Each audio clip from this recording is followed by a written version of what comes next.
এও ঠিক সেই রকম।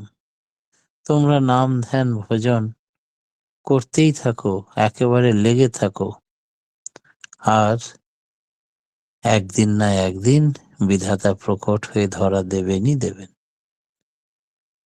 এর মতো আর জিনিস হয় না। তোমরা উষা নিশায় মন্ত্র সাধন এবং নাম ধ্যান ভজনে রত থেকো, কখনো যেন বিরাম দিও না।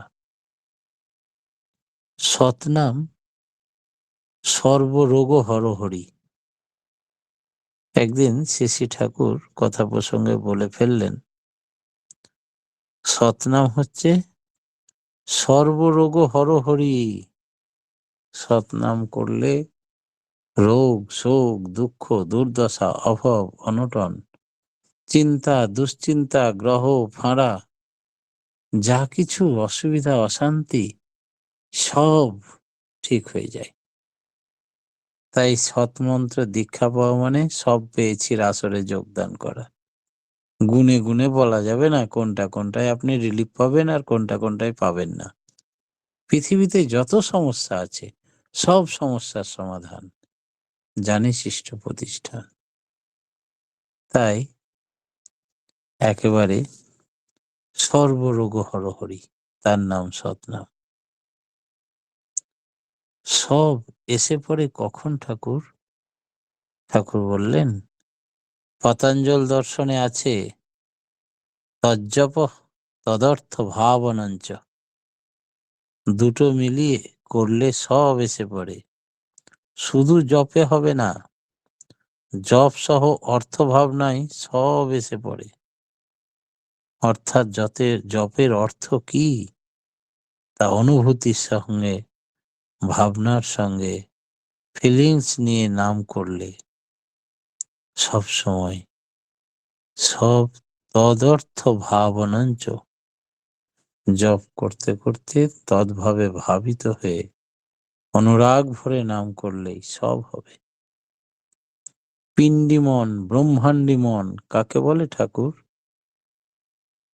ঠাকুর বললেন, পিণ্ডি মন মানে আত্মকেন্দ্রিক মন। ব্রহ্মাণ্ডী মন হচ্ছে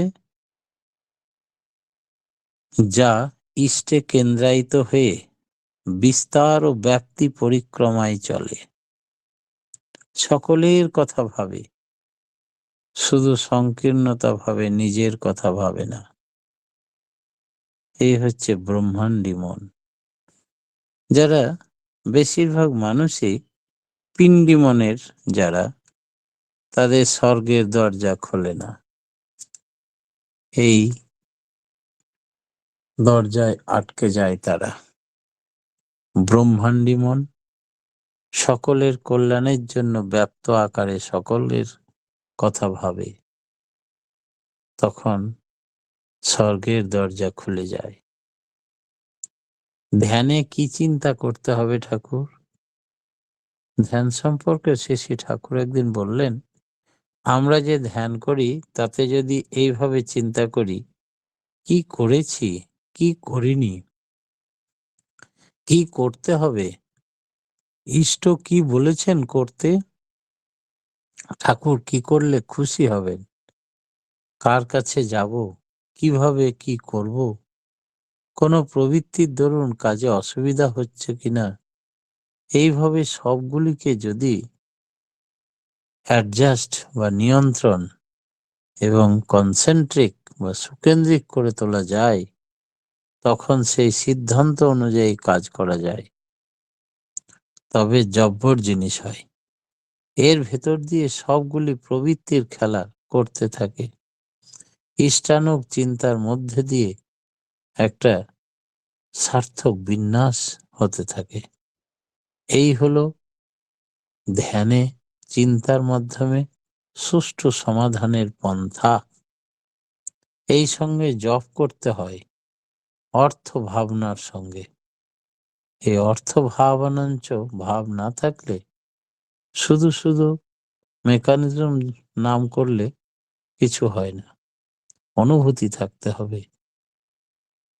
সঙ্গে সঙ্গে এর ভেতর দিয়ে ব্রেন বা মস্তিষ্ক সারা প্রবণ হয়ে উঠবে, গ্রহণক্ষম হবে, তীক্ষ্ণ এবং ধারালো হয়ে উঠবে, অ্যাক্টিভ হয়ে উঠবে।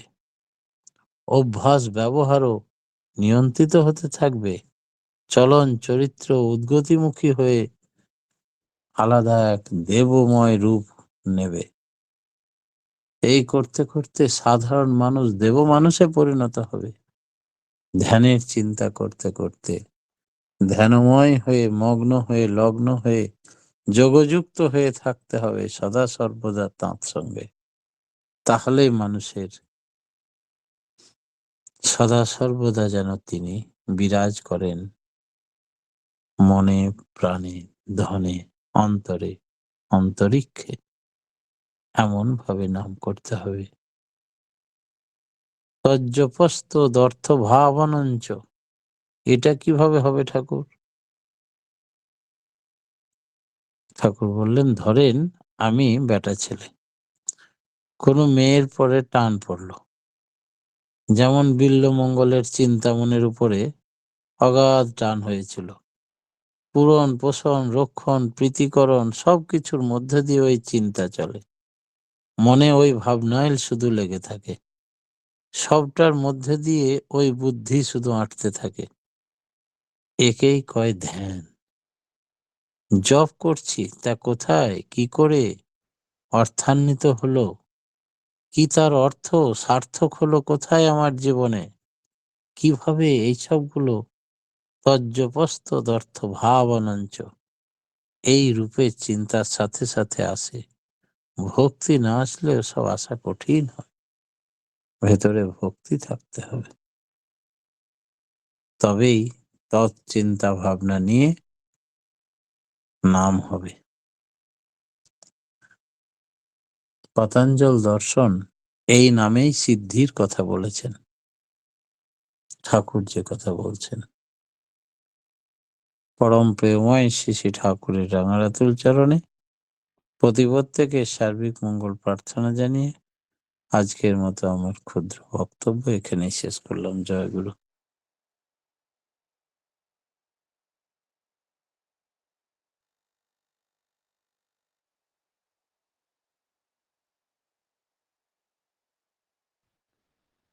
জয়গুরু অমিত দা।